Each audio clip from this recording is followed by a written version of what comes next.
Hai semuanya, buat kalian yang belum klik tombol subscribe, like dan komen, segera ya, agar kalian tidak ketinggalan update informasi-informasi berikutnya. Terima kasih.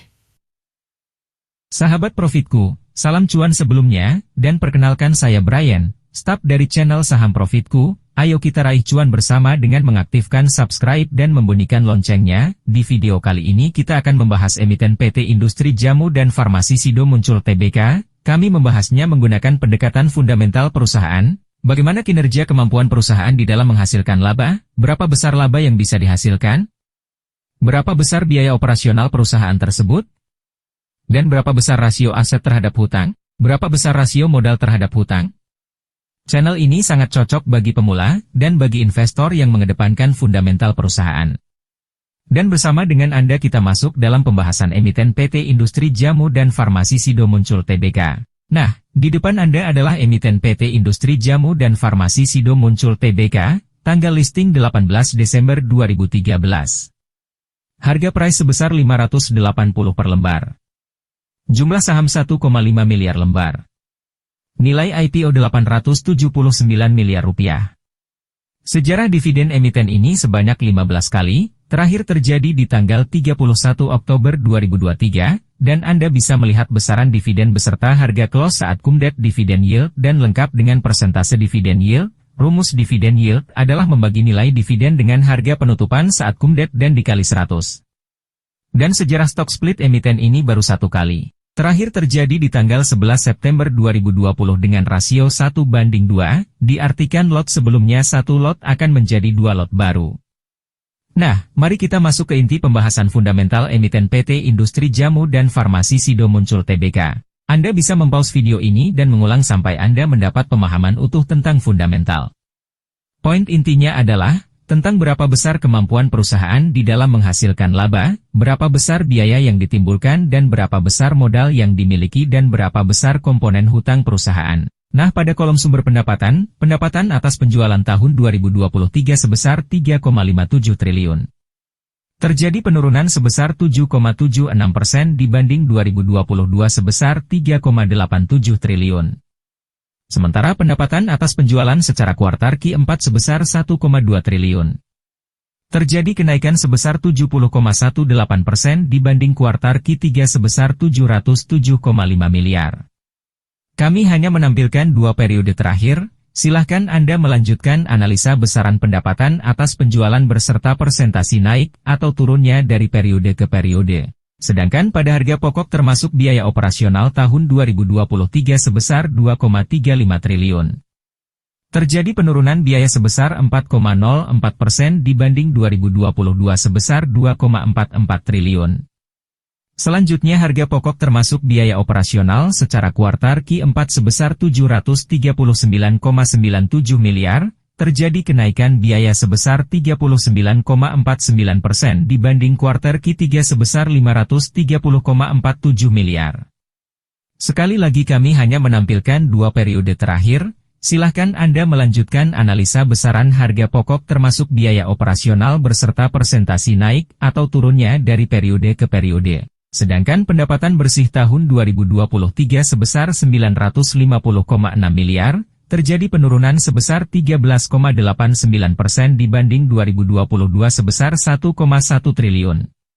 Sementara pendapatan bersih secara kuartal Q4 sebesar 364 miliar, terjadi kenaikan sebesar 163,01% dibanding kuartal Q3 sebesar 138,4 miliar.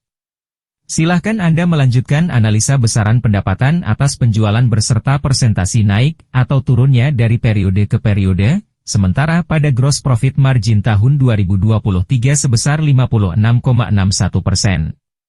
Sementara gross profit margin secara kuartal Q4 sebesar 62,31%. Sementara pada operating profit margin tahun 2023 sebesar 34,87%. Sementara operating profit margin secara kuartal Q4 sebesar 41,99%, sementara pada net profit margin tahun 2023 sebesar 26,66%, sementara net profit margin secara kuartal Q4 sebesar 30,23%. Nah, pada kolom neraca fundamental, current asset tahun 2023 sebesar 2,07 triliun. Sementara current aset secara kuartal Q3 sebesar 1,9 triliun, aset tahun 2023 sebesar 3,89 triliun, sementara aset secara kuartal Q3 sebesar 3,75 triliun, current liability, kami beri warna merah. Tahun 2023 sebesar 461,9 miliar, sementara current liability secara kuartal Q3 sebesar 303,8 miliar, liability, juga kami beri warna merah. Tahun 2023 sebesar 504,7 miliar, sementara liability secara kuartal Q3 sebesar 345,4 miliar, equity tahun 2023 sebesar 3,39 triliun. Sementara equity secara kuartal Q3 sebesar 3,41 triliun. Nah, pada kolom rasio informasi, Anda perlu menyimak dan memperhatikan rumus pada slide ini. Earning per share tahun 2023 sebesar 31,69, sementara earning per share secara kuartal Q4 sebesar 12,14. Price to earning tahun 2023 sebesar 16,57, sementara price to earning secara kuartal Q4 sebesar 43,25. Price to sell tahun 2023 sebesar 4,42, sementara price to sell secara kuartal Q4 sebesar 13,07. Return on asset tahun 2023 sebesar 24,43, sementara return on asset secara kuartal Q4 sebesar 9,36, return on equity tahun 2023 sebesar 28,08, sementara return on equity secara kuartal Q4 sebesar 10,75. Debt to equity tahun 2023 sebesar 0,15, sementara debt to equity secara kuartal Q3 sebesar 0,1, current ratio tahun 2023 sebesar 4,47, sementara current ratio secara kuartal Q3 sebesar 6,24. Nah, pada kolom price, BV, Anda perlu menyimak dan memperhatikan rumus pada slide ini. Price tahun 2023 sebesar 605, sedangkan price to book value tahun 2023 sebesar 5,36, selanjutnya book value tahun 2023 sebesar 112,83. Berikutnya share tahun 2023 sebesar 30 miliar lembar. Terakhir market capital tahun 2023 sebesar 18,15 triliun. Nah, Bapak dan Ibu, dengan menempatkan analisa fundamental dalam konten ini, tentunya bisa membuat peluang take profit yang lebih baik. Kesimpulan video emiten ini. Laba atas aset tahun terakhir di atas 24,43%, laba atas modal tahun terakhir di atas 28,08%, rasio hutang terhadap modal tahun terakhir di bawah 0,15%, current rasio tahun terakhir sebesar 4,47 kali lebih besar dari hutang jangka pendek. Layak Anda pertimbangkan untuk entry. Sekali lagi disclaimer on ya, bukan ajakan untuk membeli, juga bukan ajakan untuk menjual. Tujuan kami agar Anda bisa mengukur semuanya sesuai dengan profil resiko trading masing-masing. Sampai bertemu di video berikutnya, salam dari Saham Profitku.